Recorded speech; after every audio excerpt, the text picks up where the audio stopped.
Hello and welcome to Weird Around Illinois. You know, we love a good conspiracy theory, and we love a good weird theory too. And this one may not pertain specifically to Illinois, but Illinois is part of the world, and this pertains to the entire world. So we want to talk to you about the possibility that humans may not have been the first intelligent life on Earth.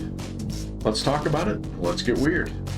So, first of all, you have to accept that human beings are intelligent before we have this discussion. There's certainly room to debate that. If there are aliens looking at this planet right now, they're probably shaking their heads and saying, no, if you guys aren't there yet. But at any rate... Give it a couple nuclear wars, still make it. Yeah, exactly. Something to thin the herd a little bit. Let only the most intelligent and creative survive. But assuming that we are intelligent, there are many who believe that we may not have been the first intelligent race on Earth. And I'm not talking about Neanderthals, which existed at the same time as humans, and strangely enough, they're not a direct ancestor, contrary to popular belief. They just existed at the same time as primitive humans did. And they were intelligent in their own way, but that's not what I'm talking about here. What I'm talking about is long before that, long before we dropped out of the trees and started making tools and all that stuff, maybe even before we existed as whatever we were before. There was something else here.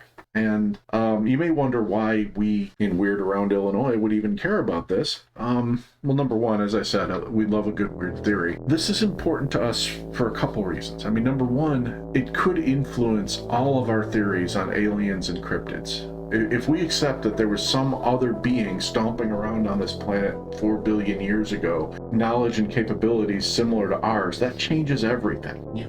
The other thing that it factors into is lost knowledge. I mean, what did these people or these things know that we don't? And is there a way for us to gain that knowledge? And then, of course, there's the ultimate question, what happened to them? And if it was bad, could it happen to us? And how can we prevent it? Yeah. And what were the conditions at that time of Earth? Right. Yeah, it's hard to know. I mean, lots of people have theories, but it's really difficult to know because so much of that evidence is so far under the earth. But speaking of evidence, there is some thin evidence right now that there could have been creatures of great intelligence that were here before humans. Probably the best evidence of it would be in the peculiar knowledge and technology that ancient humans seem to have. You always talk about, where did they come up with the technology to build the pyramids? Where did they come up with the technology to build these elaborate stone structures all over the world that required moving 1,000-pound stones up a hill from people who had barely even invented the wheel yet? Yeah. And it makes you wonder, did they find some sort of weird hovercraft levitating platform that was left over from eons ago and were able to use it or recreate it? And the ancient structures, the temples and the monuments and the pyramids themselves, they look like some of them were built with a purpose that we can't quite understand, and some of them had things in them, like there's always the story of the Egyptian tomb where somebody found what was basically a functioning battery in it. And I think it was in Alexandria, somebody found this weird device that looked like some sort of a complicated navigation device, and from tens of thousands of years ago. And we realized that it was, as scientists looked at it, they realized that it was a more complicated navigational device than we have now. Wow. And they're trying to figure out how did they do this? One possible answer is that this knowledge was passed on from whatever race existed before us, and whether it was just memories of people who had interacted with this race, or more likely they were digging to build something and they found a book, or they found a device, or they found something that allowed them to borrow some of this technology. And there's a lot of planets and everything out there. For all we know, aliens could have visited us and then brought some of this technology for us to use for our own purposes. Yeah, I mean, that's another possibility. And that, if you ever watch Ancient Aliens, that's what they constantly talk about. Yeah. And then there's still a bunch of hidden technology hidden in the pyramids, Yeah. tombs. Yeah, and certainly that is probably the more popular theory. Yeah. I'm just wondering, what if it wasn't aliens? What if it was people or beings who were here all along? So, knowing that we have such little evidence, although there is some, it begs the question, how could these beings have existed with us having so little evidence? Why aren't we uncovering huge, technologically advanced cities buried under mountains and such? Yeah, well, it's important to keep in mind that the Earth has been around for 4.5 billion years, which is way longer than we've been here. So, I mean, there's plenty of space. Yeah. And from what we found, the oldest fossil we've ever seen is 3.4 billion years old. So there's that big gap of over 1 billion years that we haven't uncovered in any way. So there's plenty of space for some kind of species to be there that disappeared mysteriously. Yeah, and a lot of that is just a question of depth. I mean, how deep are we gonna dig? How far can you go to find? Who knows if it's not just one layer further down that we're gonna find this huge metropolis under some other city that contains all this technology and all this record of this other people. Yeah, I think even if we were around for that long, like many billions of years, then I still don't think we would have found everything that's on Earth. Yeah. It's so big. True. And it would be so deep into the ground all these years later. I mean, it would be probably near the core, to be honest, at this point. Yeah. And that 3.4 billion year old fossil, it's not like somebody found that in their backyard or somebody dug it up when they were building a building or something. I mean, this was concentrated, deep excavation that turned this up, probably in an area where there'd been a volcano or an earthquake or something that turned up the ground already. So, usually when we're talking about fossils, we're talking about hundreds of thousands of years, not billions. So there's a lot under there that we have no clue about. Yeah, I mean, since there's so much and such a so many wide possibilities, I mean, we may not even know what to look for or what it may look like as official evidence of these, I guess, aliens. Mm-hmm. Intelligent life doesn't mean human life. See, that's a really good point. And, you know how much I love Star Trek. And I'm going to tell you my biggest problem with Star Trek right now. All right. Whenever they encounter an alien race in Star Trek, it's a human with some weird prosthetic glued onto his head and perhaps a different color. Yeah, I mean, even today it's pretty cheap kind of look. Yeah, and the fact is, life doesn't have to look like it. We're weird. I mean, we are a weird adaptation of life. Yeah. To be as successful as we are on this planet, there could be a lizard type being. There could be an insectoid being. There could be a fungus. There could be an intelligent fungus. Who knows? I mean, I remember the physicist Neil deGrasse Tyson. He was rating his favorite sci-fi movies, and one of his favorites was a movie called The Blob. And The Blob was, and actually this one terrified me as a child, but it was about this blob of gelatin. I think it was made out of Jello, literally cherry Jello.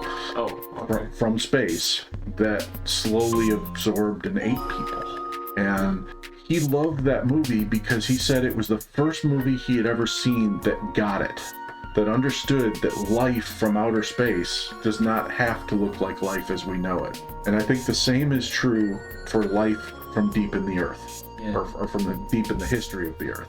Yeah, and the main problem here, and this is gonna sound funny, is that these movies are made by humans. Right. So humans like to put human features and like emotions onto them. Yeah, they aim for relatability to a degree. I mean, they try and keep it somewhat in the ballpark. Yeah. I mean, think of how we think of cars, for example. We think of cars almost as if they have like a personality.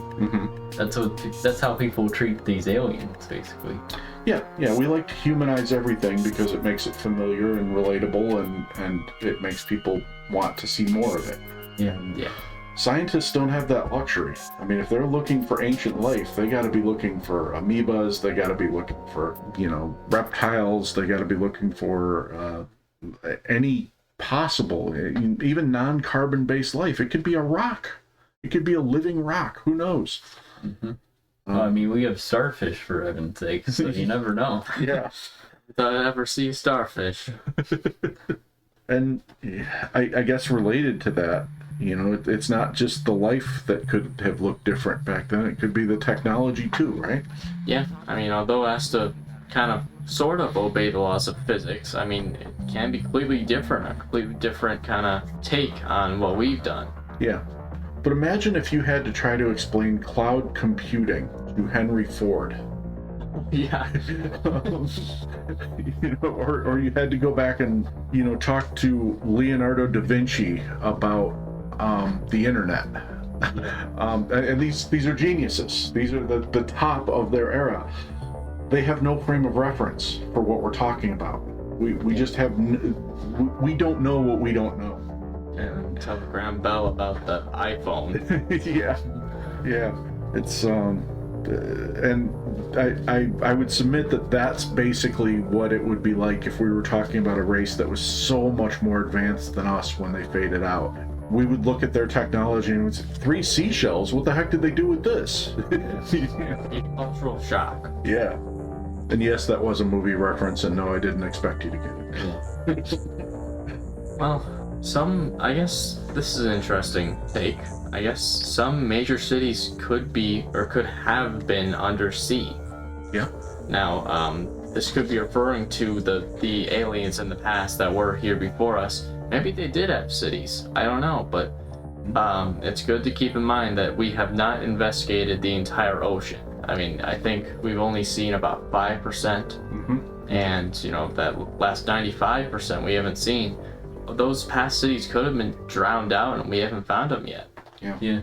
And again, this is another reason why we shouldn't humanize these possible aliens too much, because if they're underwater, there's a good chance they look completely different from us.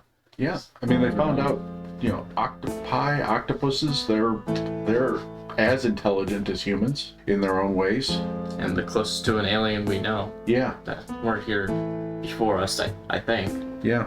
Yeah, I believe so too. So, the undersea prehistoric life could very easily look like that, or it could look different than that as well.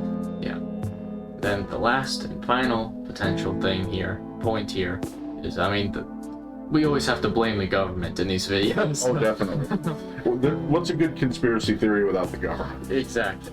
Yeah, the government could be potentially hiding some information they found. We know that multiple governments, whether it be the U.S. or some other area across the globe, they've hidden a lot of stuff from their citizens. Yeah. For sure. Yeah, and let's say there were some amazing technologies that they uncovered.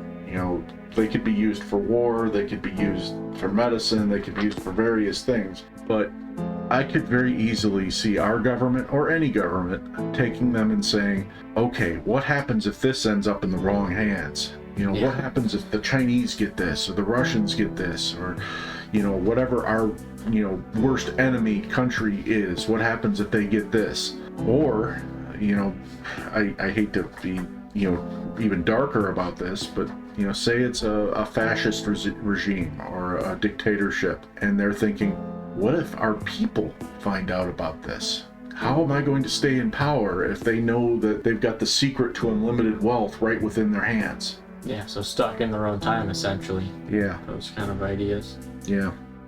I know this is a little more recent than like billions of years ago or whatever, but you guys know about the crash in in Roswell, right? Mm-hmm. There were talks about the government bringing the crash or the technology from the UFO and bringing it to Wright-Patterson Air Force Base. Yeah.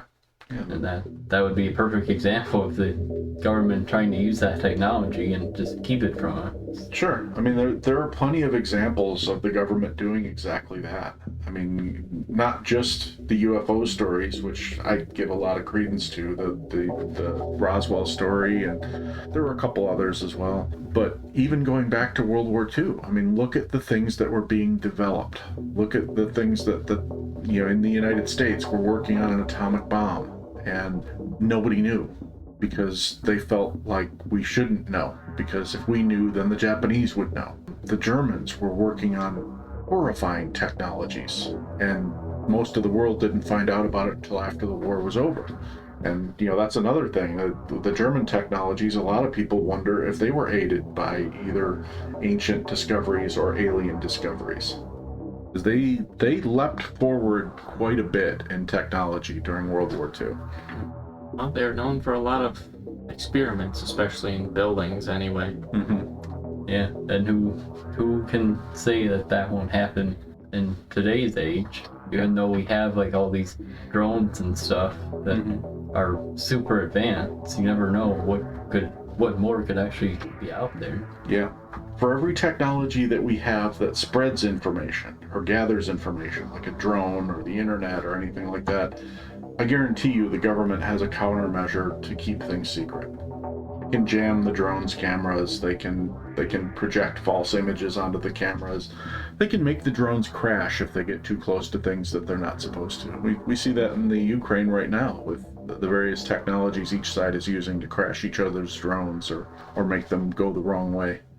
So I think we've shared, how these things could have existed, these intelligent beings with little or no evidence, why we wouldn't know about it. But there's another possibility, right? Yeah, it's possible that they could still be around, whatever these beings are. Mm-hmm. One theory is the hollow earth theory, which is what it sounds like. It's hollow in earth. Mm-hmm. Now, a lot of people consider this to be kind of a crackpot theory, but there was a U.S. Navy admiral, Admiral Byrd, I believe it was, who claimed to have discovered an entrance to the center of the Earth now see, I've heard this both ways. I heard the Antarctic and the Arctic. I believe it was the Antarctic, but he claimed there was another society down there far more advanced than ours living in the middle of the Earth. Maybe he went snowblind and crazy, but he seemed pretty adamant about what he saw. Yeah. And, there are a lot of people who will point to the fact that you're not allowed to go to the Arctic Circle or the North Pole in the Arctic Circle. Yeah, you're not. The government will stop you. I believe it's the same at the South Pole. And it's by international treaty that they're keeping these two areas blocked off. Now, conspiracy theorists, again, will tell you, well, they're blocking them off because they know those are the entrances. Yeah, but I genuinely wonder what the history behind that might be. I mean, maybe those theories are correct, but that's very odd to me. I've never heard about that. Yeah. Well, then we could have two different sides of the Earth that are just barely explored, or if they are explored, they're by the government and just keeping this technology from. Yeah. It's creepy. It is. It really is. And of course, like we discussed earlier, there could be beings underwater still. Yeah. 95% of the oceans are unexplored. If there's an aquatic intelligent being living under the water, we would never know.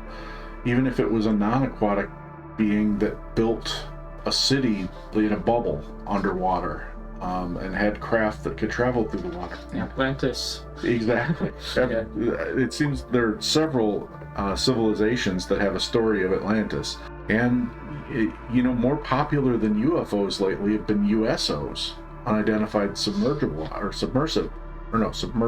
objects, submergent objects. I don't know. Similar. Yeah. Yeah. So they're basically UFOs that pop in and out of the water. Even the Tic Tac video, the Tic Tac UFO popped out of the water at one point, or into the water. It's the Tic Tac. Yeah, I always drop into Travis every time I talk. We're talking about the Tic Tac video. So, underwater I think is a very strong possibility if these beings are still around. And I know I've discussed it before, but I think it is more likely that UFO visits or USO visits are from beings living here on Earth under the ocean than they are from beings from another planet. Yeah. That's a discussion for another time. Well, also since we're around Illinois, I think it would be fair to mention that there could possibly be an underwater base in Lake Michigan. Absolutely. It's a little far out to think about, but... Oh, you're going to get them Lake Michigan trolls after us again. I've lived on Lake Michigan for 50 years and I've never seen an alien. You guys are full of it. Leave your comments below. No. It was a time to be alive when that was happening. Yeah. All right. So, in addition to underwater, there are people who believe there are underground beings too, right? Yeah. There's theories that there's underground ones. There's theories that there's tunnels where really anything could be crawling through, really. I only found out recently just how many tunnels there are in the world. I didn't realize just the depth of it. I was watching a special on the Lost Ark, and they were saying how it may be buried in a tunnel under Jerusalem. And I was thinking, well, surely somebody must have found it by now if it's just in a tunnel under Jerusalem. There's 1 million people in that city. And they said, there's millions of feet of tunnels leading under that city, some partially collapsed, some unexplored for centuries. And it's just amazing to me that these sorts of things exist. And that's not the only place. In Southeast Asia, there's this huge cave and tunnel system. Supposedly there's a big tunnel system under Los Angeles that, according to the Hopi Indians, contains the lizard people, which reptilian conspiracy. Yeah, tinfoil hats. Underground reptilians are a huge part of that. Yeah. Well, and under houses and stuff and like other buildings, there's pipes and other things. But who's to say? Yeah, who's to say that there's not underground bases or tunnels way below that? Yeah, it's certainly possible. And each tunnel has different pieces of context to it and why it was made. And probably the people who made it have been dead for a long time and nobody else even knows it's there. Yeah. I'm thinking, what if there's some that weren't even made from people? What if they're beings that were smart enough to make them? Or what if while we're tunneling down, there's another being tunneling up? It's possible. Yeah. Okay. What if we had intelligent beings that lived on this planet, say 3 billion years ago, and there was a cataclysm of some sort coming? Maybe it was a solar eruption, maybe it was an asteroid, a volcanic eruption, something. And they knew it was coming, they knew it was going to be bad, and they just left. They just packed up their stuff, they moved to Mars, moved to Venus, moved to that moon of Jupiter that everyone thinks there's life on.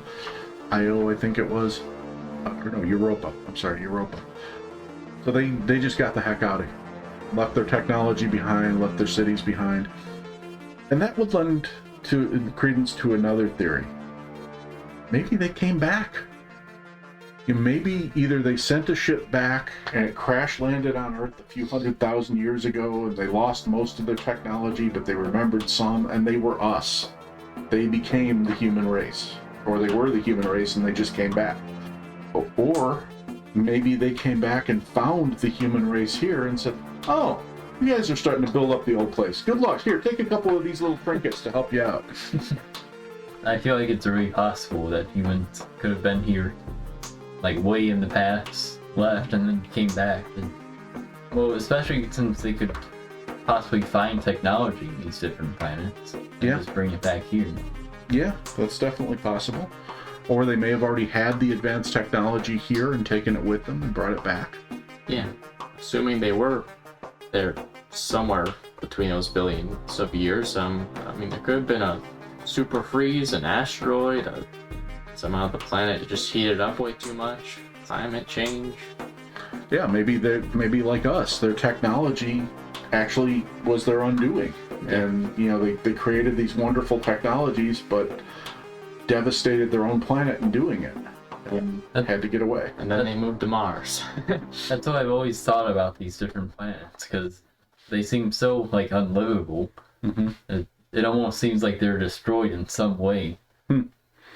Way back. Like maybe humans have existed longer than we think, and we've just been hopping from planet to planet, destroying it. Yeah, it's taking all its resources and then moving to the next one. Then forgetting the history on us. Yeah. That's a dark thought, but I fear you may be onto something there. It does kind of seem to be in our DNA to just consume without thought for the future. Yeah, well, I especially think that about Jupiter, for example, because there's so many gases and storms. Isn't that exactly what we're expecting here? Yeah, In the future? it kind of is. And, Mars is just a devastated rock without any water. Or any surface water, I mean. There's apparently water underneath. Kind of looks to me like a planet that was hit by a nuclear war or something, doesn't it? Yep, exactly. Great, you've given me more dark thoughts to think about. Thanks a lot. Let's just hope we build up our technology so we can escape to the next planet before we ruin this one. Yeah. So that, I think, brings us to my initial assertion when we started this long and winding podcast. Mm-hmm. What if they became cryptids? What if what we're seeing, whether it's Dogman or Bigfoot or Mothman, what if these are the last remnants of that ancient civilization? What if they've somehow survived through all these eons and hidden in the darkness or hidden in the forests or just stayed away from us because they didn't want to contaminate our civilization, but they're still here? Yeah, it would explain why their population is so low now. Yeah. And it could be combined with the other theories too. They could have a larger population underground or underwater or in outer space or in another dimension or whatever. But what if they were here first? Yeah. It's from a couple of games, but in GTA, I remember seeing on YouTube, there was a scene where Bigfoot just came out of nowhere. I don't remember the context. Shoot me, human! Make it stop! I just shot your ass and stop. I'm the last of my kind. Yeah, evolution is a Where he said, I've been around for thousands of years. And then, he just started going on a rant, and then he unfortunately got shot by a random gang member, probably. Yeah. Sounds about right. Yeah. Maybe it was billions of years. Who knows? Yeah. I hear Mothman made an appearance in one of the Fallout games too. Oh, yeah. And there was a Dogman character, of course. Mm-hmm.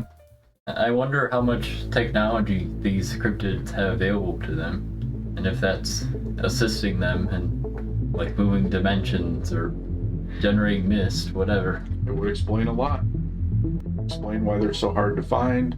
It would explain why, there can be so few of them on the planet at any given time, but yet there's still enough to have a breeding population so they continue. I think there's room for all of these theories to interlock in some way. And someday we'll find it, that big interlocking theory that explains everything that's unexplainable about the Earth. But we're not quite there yet. Maybe you could help us. If any of you would like to contribute to our craziness, by all means, leave your thoughts. By all means, critique our thoughts, even if you are one of the Lake Michigan trolls. And as always, thank you for listening. Thank you for subscribing, and we look forward to talking to you again in the future.